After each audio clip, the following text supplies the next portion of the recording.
사도신경으로 신앙을 고백하겠습니다. 나는 전능하신 아버지 하나님 천지의 창조주를 믿습니다. 나는 그의 유일하신 아들 우리 주 예수 그리스도를 믿습니다. 그는 성령으로 잉태되어 동정녀 마리아에게서 나시고 본디오 빌라도에게 고난을 받아 십자가에 못 박혀 죽으시고 장사된 지 사흘 만에 죽은 자 가운데서 다시 살아나셨으며 하늘에 오르시어 전능하신 아버지 하나님 우편에 앉아 계시다가 거기로부터 살아있는 자와 죽은 자를 심판하러 오십니다.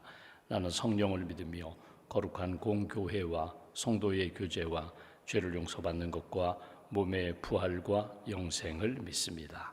아멘. 찬송가 180장 찬양하겠습니다. 180장입니다.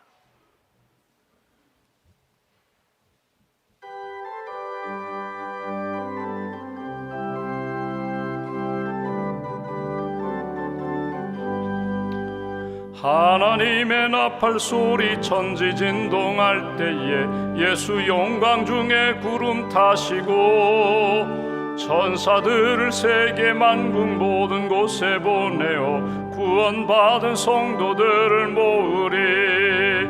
나팔 불 때 나의 이름, 나팔 불 때 나의 이름, 나팔 불 때 나의 이름, 부를 때에 잔치 참여하겠네. 무덤 속에 잠자는 자 그때 다시 일어나 영화로운 부활 승리 얻으리. 주가 택한 모든 성도 구름 타고 올라가 공중에서 주의 얼굴 배우리. 나팔 불 때 나의 이름, 나팔 불 때 나의 이름, 나팔 불 때 나의 이름, 부를 때에 잔치 참여하겠네. 주님 다시 오실 날을 우리 알 수 없으니 항상 기도하고 깨어 있어서 기쁨으로 보좌 앞에 우리 나가서도록 그때까지 참고 기다리겠네. 나팔 불 때 나의 이름, 나팔 불 때 나의 이름, 나팔 불 때 나의 이름, 부를 때에 잔치 참여한 3절입니다. 주님 다시 오실 날을 우리 알 수 없으니 항상 기도하고 깨어 있어서 기쁨으로 보좌 앞에 우리 나가서도록 그때까지 참고 기다리겠네. 나팔 불 때 나의 이름, 나팔 불 때 나의 이름, 나팔 불 때 나의 이름, 부를 때에 잔치 참여하겠네. 기도하겠습니다. 하나님 감사합니다. 지난밤에도 안식과 평안 단잠 주시고 이 아침에 깨워주셔서 주님 앞에서 하루를 시작하게 해주셔서 감사합니다. 기도하게 하시고 믿음으로 고백하며 하나님을 찬양하게 하시고 오늘 주시는 일용할 양식 하늘의 만나로 힘을 얻게 하시고 깨닫게 하시고 또 주의 길을 걸어갈 수 있도록 인도해 주셔서 감사합니다. 이 아침에도 기도하는 한 분 한 분 하늘 문 여시고 성령과 말씀으로 채워주시고 오늘 하루도 믿음으로 승리할 수 있는 하나님의 사람들로 굳게 붙들어 주시옵소서. 예수님 믿고 구원받아 하늘의 은총으로 날마다 채워주셔서 감사합니다. 광야와 같은 인생 여정 가운데 이스라엘 백성들 구름기둥 불기둥으로 인도하셨던 것처럼 성령과 말씀으로 인도해 주시고 가장 필요한 것들 날마다 채워주시고 만나게 하시고 이끌어 주셔서 감사합니다. 오늘도 주님 주신 말씀으로 주님 주신 성령으로 주님 주신 은혜와 능력으로 이 세상의 어두운 것들을 능히 이기며 악한 것들을 이기며 또 우리 마음 가운데 일어나는 정욕과 시험들을 능히 이기며 하나님 영광 나타내는 복된 한 날로 지켜주시옵소서. 구원의 은혜도 주셨고 섬길 수 있는 은사도 주셨습니다. 하나님 사랑하며 이웃 사랑하며 교회 사랑하며 하나님이 내게 주신 은사로 최선을 다하고 충성을 다하는 신실한 일꾼 청직의 삶을 살아갈 수 있도록 붙들어 주시옵소서. 주신 분도 하나님, 거두시는 분도 하나님이심을 믿습니다. 우리에게 주신 것, 건강과 생명과 믿음과 또 가정과 일터와 주님의 몸된 교회, 하나님 영광을 위하여 선용하며 하나님이 보시기에 아름다운 믿음의 공동체, 믿음의 현장이 될 수 있도록 함께하여 주시옵소서. 우리가 만나는 사람들, 그 시간과 장소가 하나님 복된 땅이 되며 복된 시간이 되며 거룩한 땅이 되며 거룩한 시간이 되기를 소망합니다. 성령 충만함으로 예수 그리스도의 복음의 열매가 나타나는 그런 하나님이 기뻐하시는 축복과 은혜의 통로가 될 수 있도록 함께하여 주시옵소서. 내일 거룩한 주님의 날을 준비하며 오늘도 신실하게 하나님을 섬기며 봉사하고 헌신하는 많은 분들이 있습니다. 남선교회 선교회, 청장년 선교회, 또 교구에서 예배당 안팎을 청소하며 단장을 합니다. 수고하는 손길과 발걸음을 지켜주시고 하나님이 기뻐하시는 봉사와 섬김과 헌신의 삶이 될 수 있도록 주님 함께하여 주시옵소서. 우리가 눈물을 흘려 씨를 뿌릴 때에 반드시 기쁨으로 단을 거둔다고 말씀하셨는데 하나님 영혼 구원을 위하여 기도하고 또 이웃의 회복을 위하여 기도하고 하나님 나라가 바로 세워지는 일을 위하여 땀 흘리며 눈물을 흘리며 기도로 나아가는 모든 분들 기도에 힘을 더하여 주시고 하나님이 반드시 응답해 주신다는 확신을 가지고 기대와 소망 가운데 약속을 기다릴 수 있는 하나님의 사람들로 지켜 주시옵소서.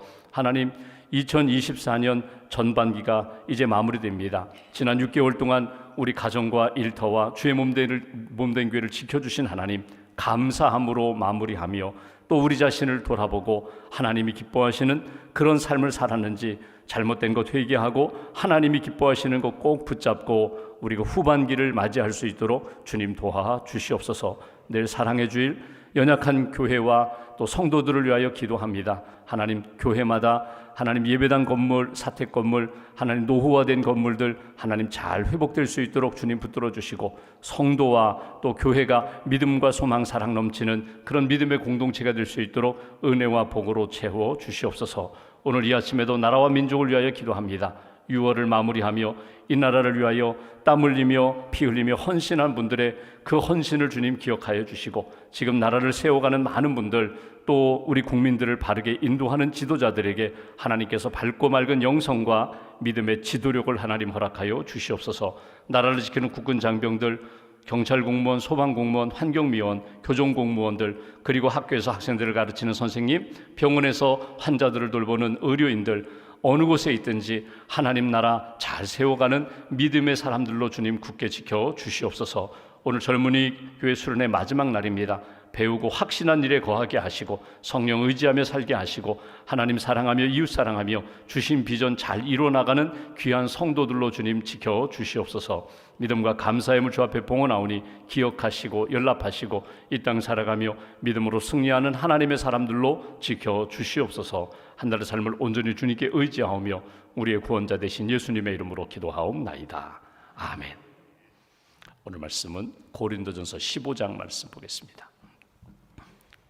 고린도전서 15장 오늘은 35절부터 49절 말씀입니다. 고린도전서 15장 35절부터 49절까지 말씀 함께 봉독합니다. 누가 묻기를 죽은 자들이 어떻게 다시 살아나며 어떠한 몸으로 오느냐 하리니 어리석은 자여 내가 뿌리는 씨가 죽지 않으면 살아나지 못하겠고 또 내가 뿌리는 것은 장래의 형체를 뿌리는 것이 아니요 다만 밀이나 다른 것의 알맹이 뿐이로되 하나님이 그 뜻에 그에게 형체를 주시되 각 종자에게 그 형체를 주시느니라.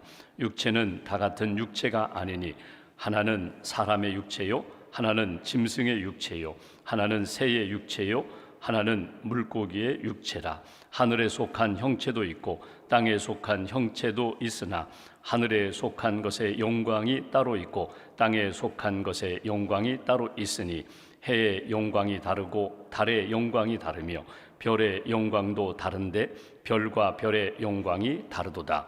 죽은 자의 부활도 그와 같으니 썩을 것으로 심고 썩지 아니할 것으로 다시 살아나며 욕된 것으로 심고 영광스러운 것으로 다시 살아나며 약한 것으로 심고 강한 것으로 다시 살아나며 육의 몸으로 심고 신령한 몸으로 다시 살아나나니 육의 몸이 있은즉 또 영의 몸도 있느니라.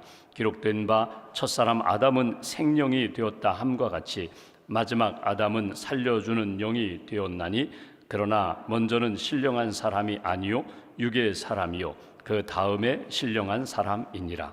첫사람은 땅에서 났으니 흙에 속한 자이거니와 둘째 사람은 하늘에서 나셨느니라. 무릇 흙에 속한 자들은 저 흙에 속한 자와 같고 무릇 하늘에 속한 자들은 저 하늘에 속한 이와 같으니 우리가 흙에 속한 자의 형상을 입은 것 같이 또한 하늘에 속한 이의 형상을 입으리라. 아멘. 주님의 은혜와 평안이 여러분과 함께 하시기를 기원합니다. 우리가 고린도전서 15장 부활장의 말씀을 우리가 읽고 있습니다. 오늘 본문은 부활에 대하여 조금 더 구체적으로 부활 몇 가지 질문을 하는데 진짜 부활이 있느냐, 부활한다면 어떤 몸으로 부활할 것이냐, 그리고 그 부활의 몸은 언제 우리가 경험할 수 있느냐 하는 부분에 대하여 사도 바울이 이렇게 문제를 제기하고 그 문제에 대하여 설명하는 내용을 우리가 보게 됩니다. 먼저 35절에 보면 두 가지 질문을 던집니다. 누가 묻기를 죽은 자들이 어떻게 살아나며 어떠한 몸으로 오느냐 하리니, 질문을 던졌다는 겁니다. 두 가지 질문입니다. 죽은 자들이 과연 살아나는 일이 있겠느냐, 정말 살아나느냐, 어떻게 살 수가 있느냐, 이 질문이고, 두 번째, 다시 살아난다면, 부활한다면 어떠한 몸으로 오느냐, 어떠한 몸으로 부활하겠느냐, 이 질문을 던졌다는 것입니다. 왜 이 질문을 던졌을까? 정말 부활이 있을까? 우리 몸이 죽으면 흙으로 돌아가는데, 썩어서 흙으로 돌아가는데 우리 몸이 다시 살 수가 있겠느냐? 그리고 살아난다면, 부활한다면 그 몸은 어떠한 몸이 되겠느냐? 그런 질문입니다. 이 질문을 왜 했을까? 잘 생각해 보시면 우리가 눈에 보이는 이 바디, 육체에 대하여 우리는 굉장히 크게 생각하기 때문에 그렇습니다. 절대적으로 생각하기 때문에 그렇습니다. 여러분, 육체의 모습이 있고 눈에 보이지 않는 생명이 있습니다. 본질이 있고 생명이 있고 생명을 담은 그릇, 형체가 있다는 것입니다. 여러분, 무엇이 더 중요한가? 생명이 있고, 생명은 눈에 보이지 않아요. 예를 들면 마네킹, 인형을 한번 보십시오. 사람의 형상으로 똑같이 만들었어요. 그건 생명이 없어요. 여기 풀이 한 폭이 있고 꽃이 있다고 생각할 때, 여러분 요즘 보면 조화가 진짜 꽃 같고요, 진짜 꽃이 꽃 조화 같아요. 겉으로 볼 때에, 멀리 볼 때에는 비슷합니다. 똑같아요. 그런데 생명이 있는 식물, 생명이 있는 형체와 생명이 없는 형체는 완전히 달라요. 생명이 있다는 것은, 생명은 반드시 변화와 성장의 역사로 나타납니다. 그것이 땅에 떨어져서 뿌리를 내리고 싹을 틔우고 성장하여 꽃 피우고 열매 맺는, 생명이 있는 것은 반드시 변화를 만들어내거든요. 그 생명과 그 생명을 담고 있는 그릇, 형체. 그래서 여기 보면은 왜 어떻게 부활이 있겠느냐, 어떤 모습으로 나타나겠느냐, 이런 질문 자체는 이 눈에 보이는 형체에 대하여 마음을 크게 두고 있기 때문에, 정말 이 몸이, 내가 보니까 10대, 20대, 30대 아주 젊죠. 아주 활발하죠. 힘이 있죠. 그런데 40대, 50대, 60대, 70대, 80대 시간이 흘러가면 겉사람은 점점 약해지거든요. 점점 낡아지거든요. 고장이 나거든요. 그래서 죽으면 다시 어떻게 10대가 될 수 있느냐, 이 육체의 몸에 대하여 생각에 집중되다 보니까 과연 살아날 수 있을까? 이런 질문을 던지게 되고, 살아난다면, 젊어서 죽었다면 젊은 몸으로 부활할 것인가? 나이가 들어 80이 넘어 죽었다면 부활할 때에 80의 몸으로 부활하는가? 육체적으로 이 눈에 보이는 형체에 대하여 마음을 두기 때문에 어떤 모습으로 부활할 것인가? 이 부분에 대하여 관심이 많다는 것입니다. 여기에 대하여 바울이 답변하는 것이 오늘 본문의 내용이에요. 여러분, 먼저 생각할 것은 우리 몸에, 여러분 보십시오, 영과 혼과 육으로 3분설, 우리가 셋으로, 둘로도 나누고 셋으로도 나누는데 한번 생각해 보십시오. 영이 있습니다. 그리고 혼, 푸시케, 혼이 있습니다. 그리고 몸, 소마라고도 하고 사르크스라고도 합니다. 소마라는 것은 그냥 몸이에요. 바디예요. 사르크스라는 것은 이 몸보다 구체적으로 이 육체, 우리 세포를 담고 있는 이 몸, 육체예요. 우리 몸이 그렇게 구성되어 있는데 내가 어디에 집중하고 마음을 두느냐? 육체에만 마음을 둔다면 계속해서 점점 나이 들어 늙어가고 점점 이렇게 약해지는데 과연 회복될 수 있을까? 그 몸으로 부활할 수 있을까? 나는 20대로 예쁜 모습, 건강한 모습으로 부활하고 싶은데 그것이 가능할까? 이런 질문을 던졌다는 것입니다. 여기에 대한 사도 바울의 답변을 볼까요? 36절 말씀 보십시오. 어리석은 자요. 왜 어리석다고 했을까요? 생명이 있고 육체가 있는데 육체만, 형체만 집중하여 생각하는 것, 그것은 어리석은 것이다. 미련한 것이다. 생명을 보라는 거예요. 36절. 어리석은 자요, 내가 뿌리는 씨가 죽지 않으면 살아나지 못하겠고, 생명의 씨앗이 있어요. 농사 짓는 분이 이 씨앗을 밭에 뿌립니다. 그러면 그 씨가 땅에 떨어져서 수분을 공급받고 적당한 온도가 되면 어떻게 해요? 자기의 형체를 터뜨려요. 자기의 형체를 그냥 쉽게 말해서 상실한다는 겁니다. 씨가 그대로 있는 것이 아니라 밀알이든지 아니면 예를 들어서 과일 나무의 씨든지 어떤 씨든지 땅에 떨어지면 죽는다는 게 뭐예요? 자기 형체를 터뜨려요. 그리고 거기에서 뿌리를 내리고 싹을 틔워요. 땅에 떨어져 죽으면, 여기 그 표현이거든요. 죽지 않으면 그 한 알 그대로 있지만 죽으면 살아나는 역사가 있다. 변화와 생명의 역사가 나타난다. 생명이 있는 씨앗은 형체가 이그러지고 사라진다 할지라도 그 생명은 계속해서 유지되고 보존되고 새로운 형체로 나타나는 것 너희가 알지 못하느냐? 농사 지을 때, 씨를 뿌릴 때에 그 이론을 가지고 설명하는 것입니다. 37절.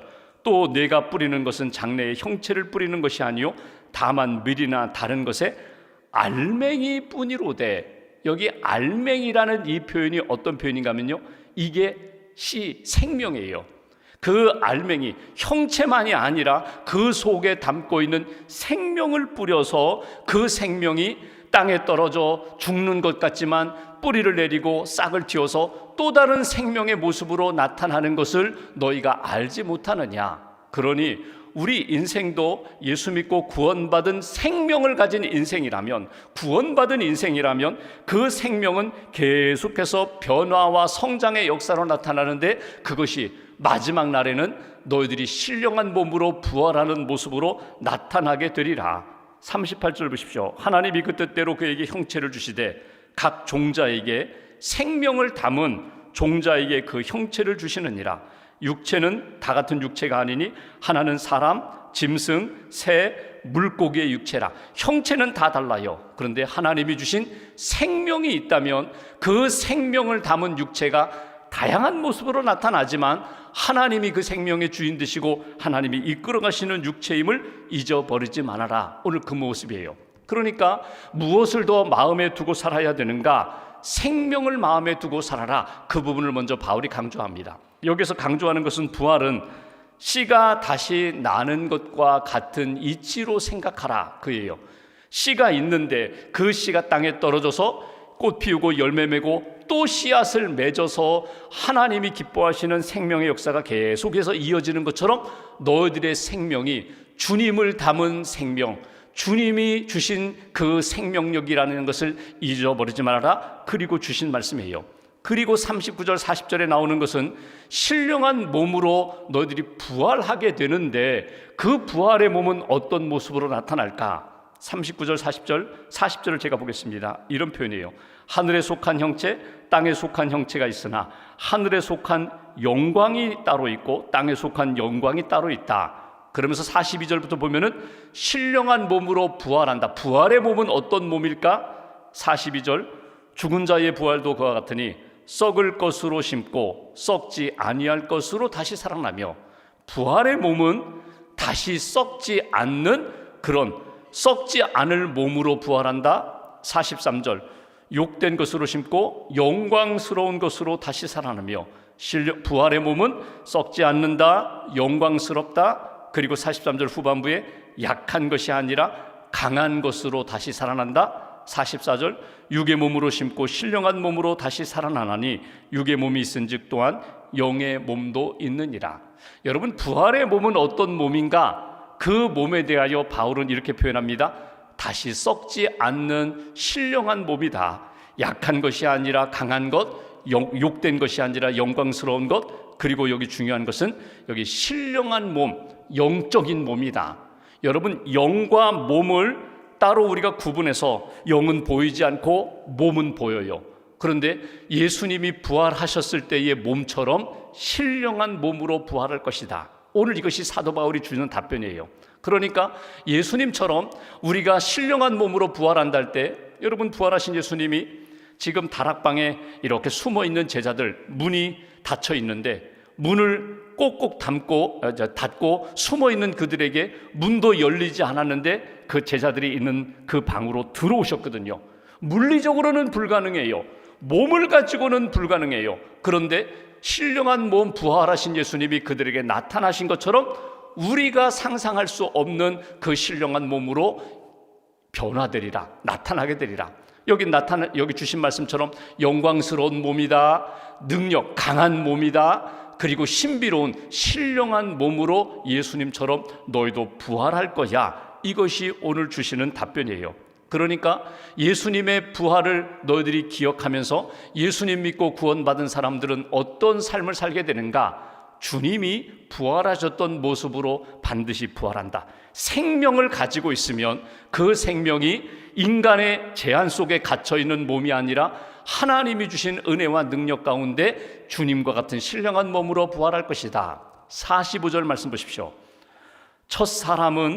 첫사람 아담은 생명이 되었다 함과 같이 흙으로 빚어서 하나님이 그 코에 생기를 불어넣어서 생명이 되었는데 그 첫사람은 어떻게 되었어요? 결국 죄를 짓고 흙으로 다시 돌아갔지만 두 번째 사람, 마지막 아담은 살려주는 영이 되었다. 예수는 흙으로 돌아가지 않고 신령한 몸으로 부활하여 예수를 영접하는 모든 사람 속에 살아서 그가 살아있는 삶을 살 수 있도록 은혜 주셨다. 오늘 그 말씀이에요. 근데 내 안에 보십시오. 예수의 영이 있으면, 예수 믿고 성령 받은 사람이라면 나는 겉사람은 점점 낡아질 수 있어요. 약해질 수 있어요. 속사람은 강해집니다. 그리고 주님과 같은 신령한 몸으로 부활하게 된다는 것을 잊어버리지 말아라. 46절, 47, 48절 계속 주시는 말씀이 그거예요.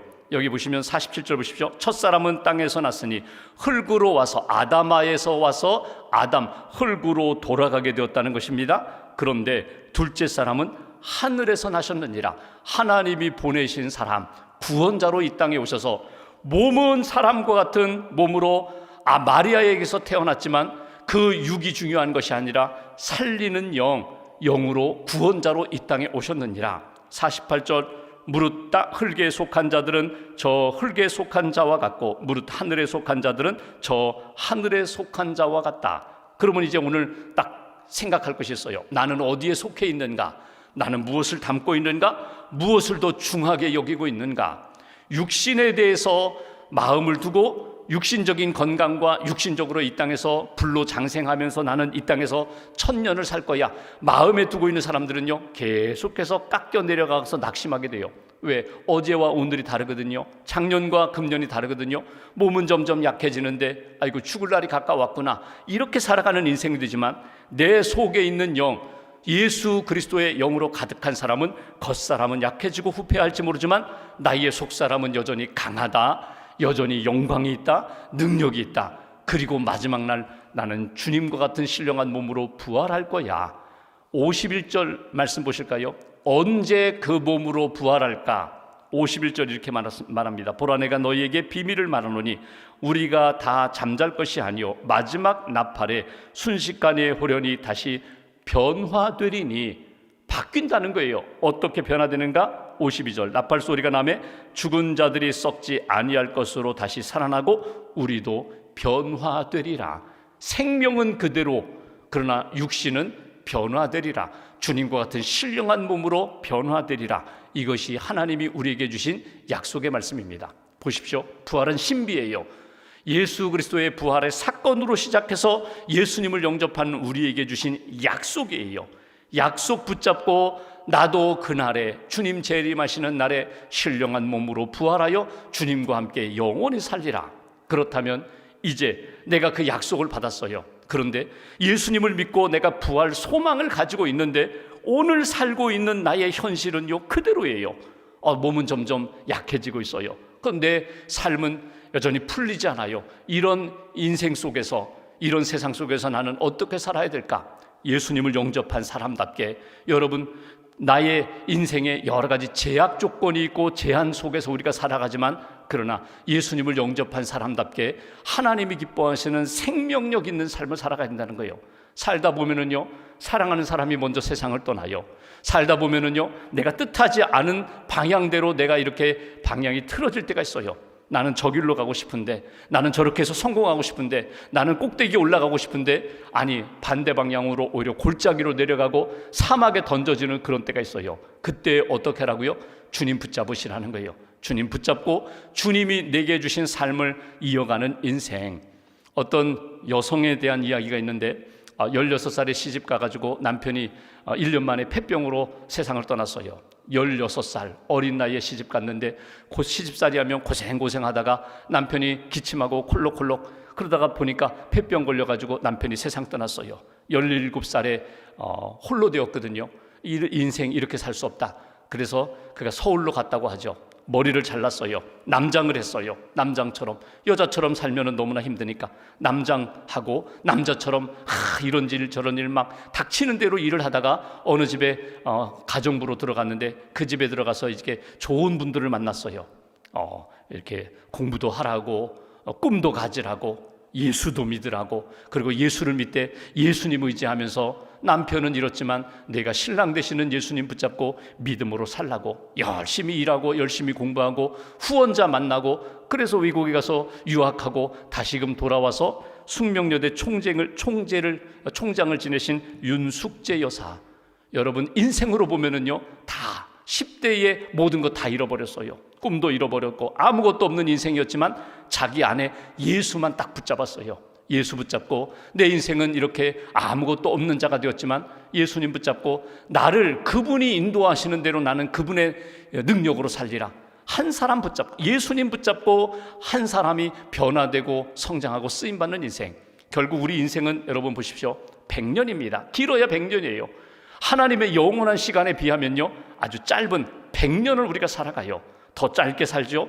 그 속에서 나는 무엇을 붙잡고 나는 살아가는가? 여러분, 생명 붙잡고 사시라는 거예요. 예수님 붙잡고 예수님 내 안에 계심으로 우리의 겉사람은 계속해서 바뀌게 됩니다. 약해집니다. 속사람은 바뀌지 말아야 된다는 거예요. 예수 영접한 믿음의 사람은 그날의 온전한 모습으로 변화시켜 줄 거야. 그러면 오늘 내가 겉사람의 마음을 많이 두지 말고 속사람 예수 붙잡고 예수의 사람으로 날마다 하나님이 기뻐하시는 생명의 역사를 경험하고, 변화되되 무엇으로 변화되어야 돼요? 땅으로 낮은 곳으로 변화되는 것이 아니라 하늘을 사모하면서 신령한 것으로 꼭 우리의 심령과 삶이 변화되는 그런 인생. 그것이 오늘 사도 바울이 우리에게 강조하는 부분이고, 여러분 바울을 보십시오. 골로새서나 바울서시를 보면요 위의 것을 찾으라고 해요. 신령한 것을 사모하라고, 하늘의 사람이 되라고. 땅에 매이는 인생이 아니라, 눈에 보이는 것에 좌우되는 인생이 아니라 우리의 속사람, 성령 충만한 사람, 예수로 날마다 새롭게 변화되는 그런 인생이 되라고. 오늘 하나님 앞에서 이 말씀 붙잡고 나는 부활의 신앙으로 소망으로 살아갑니다. 내 안에 예수님 붙잡고 믿음으로 살겠다고 다시 한번 다짐하시고 그 생명력 넘치는 인생 살아가는 저와 여러분들 되시기를 주님의 이름으로 기원합니다. 기도하겠습니다. 오늘 말씀 붙잡고 함께 기도하겠습니다. 예수님의 부활하심을 기억하며 예수님의 부활을 통하여 내게 주신 부활 신앙으로 살라고 오늘 고린도전서 15장에 우리에게 말씀을 주십니다. 우리의 겉사람은 약해지지만 우리의 속사람 예수님을 영접한 우리의 심령은 변하지 않아야 된다고, 새로워져야 된다고, 하나님이 기뻐하시는 믿음의 삶이 되어야 한다고 우리에게 강조하십니다. 그 부활의 몸은 영광스러운 몸이라고, 강한 몸이라고, 신비로운 신령한 몸이라고 우리에게 말씀하십니다. 그날을 바라보며 오늘 예수 안에서 살아가는, 예수님 영접하고 믿음으로 살아가는 하나님의 백성 되게 해달라고 오늘 말씀 붙잡고 마음 모아서 함께 기도하겠습니다.